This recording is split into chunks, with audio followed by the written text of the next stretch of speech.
Bonjour, désormais nous allons voir comment enfiler une combinaison qui est avec un intérieur en refendu, c'est-à-dire c'est comme du néoprène directement. On va éveiller notamment sur des combinaisons comme celle-ci qui n'ont aucun tissu intérieur. Donc ça veut dire qu'ils ont un principe de base, c'est qu'ils n'ont absolument aucune large élasticité. Ils ont une très faible élasticité qui nous permet d'avoir un confort. Et vous ne pouvez pas considérer que vous pouvez tirer dessus et que rien va se passer parce que si vous tirez dessus, clairement vous allez la déchirer.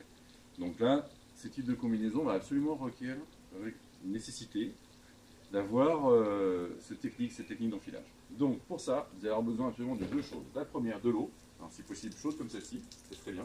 Et la deuxième, du savon.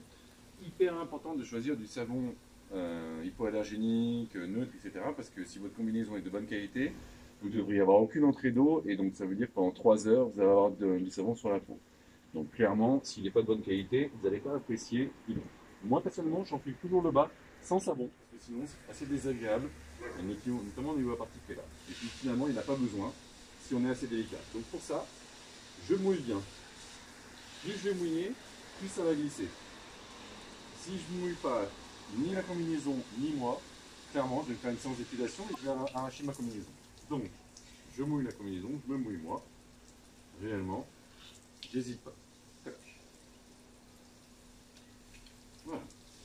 Une fois que ça c'est fait, je vais délicatement, plus doucement comme ça, remonter, main plate toujours, pour faire passer le coup de pied. Voilà. C'est bon pour ici, je libère un peu d'espace. Voilà. J'attaque maintenant l'autre côté, doucement. Tel un collant, certainement. L'habitude d'en mettre, enfin, j'imagine que c'est ça. Voilà. Ici, je passe le coup de pied en ouvrant moi-même. Toc. Voilà. Encore une fois, je ne prends pas ici pour tirer jusqu'en bas, sinon c'est sûr que je vais récupérer du néoprène dans les mains.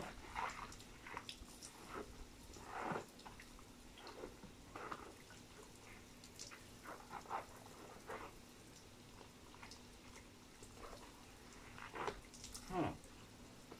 Une fois que cette partie-là est enfilée, là, je peux légèrement étirer pour laisser passer le popotin. Voilà, on ajuste. Ceux qui peuvent mettre une ficelle dedans gèrent le problème. Là, c'est pas la question tout de suite. Allez. Maintenant, on va s'occuper du haut. Je le mouille abondamment, très important. Je mouille les bras, la cagoule, l'autre bras. Ok, c'est parti. Là, je vais la plier en deux. Je vais m'assurer que l'eau maintenant reste dans mon dos et ne tombe pas sur la combinaison parce que ça ne sert à rien. Je vais mettre du savon. Hop, c'est parti. Moi, je ne dilue pas le savon. Je le mets directement. Je mets une petite pichenette comme ça. Toc. Diluer, c'est moins efficace. Ça glisse moins bien. Une fois que c'est là, je vais malaxer. Comme c'est humide. Vous avez vu, direct, le savon, ça me fait de la mousse. Donc là, je veille bien à ce que le dos et la nuque soient bien savonnés. C'est les zones de frottement principales. J'en mets un petit peu dans les bras. Toc. Une fois que c'est là, je mouille mes cheveux.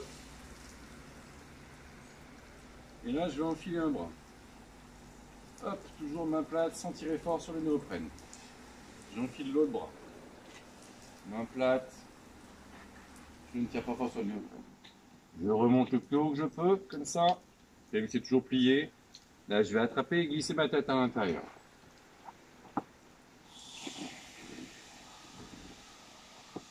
N'hésitez pas à aider avec vos mains. Ça évitera de tirer dessus et forcer dessus. Voilà, je peux ajuster là, c'est pas un souci, parce que je suis plein de savon. Moment très important, c'est là que je vais rattraper la doublure que j'ai fait. C'est-à-dire qu'on ne tire pas le néoprène tout seul, on attrape toujours le néoprène en doublon. Hop là. Je le tire comme ça, tac. Vous avez vu, je n'attrape pas un bout de néoprène, j'attrape deux épaisseurs de néoprène. Comme ça, et là, je peux ensuite déplier et terminer d'ajuster ma combinaison. Pour la retirer, je vais m'assurer de n'avoir aucune montre, aucun pont de cou, aucune ceinture. Je vais absolument mettre ma cagoule pour éviter de tirer dessus. Hop, je vais maintenant la plier en deux, comme ça. Et maintenant, je vais absolument chercher à monter là-haut. Absolument éviter à me pencher en avance, qui va m'arrondir le dos, parce que la zone de frottement qui va le plus gêner, c'est celle au niveau du dos. Donc je vais me déplier vers le ciel, retirer un bras, retirer l'autre bras et enlever la tête. D'accord? Encore une fois, dans le but de tirer le moins possible sur le néoprène. Donc là, j'attrape comme ça, ici, et je m'en vais vers le ciel. C'est ce qui est le plus important, c'est comprendre la direction. Hop, c'est parti.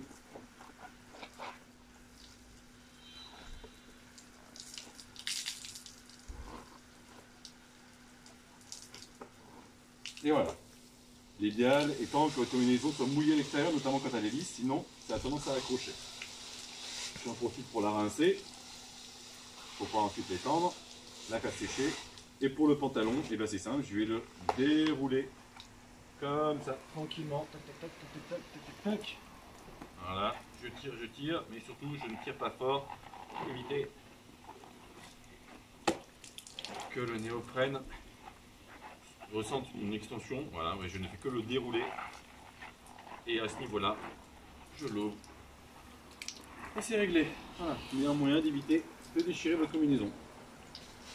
Et la garder le plus longtemps possible. Au plaisir.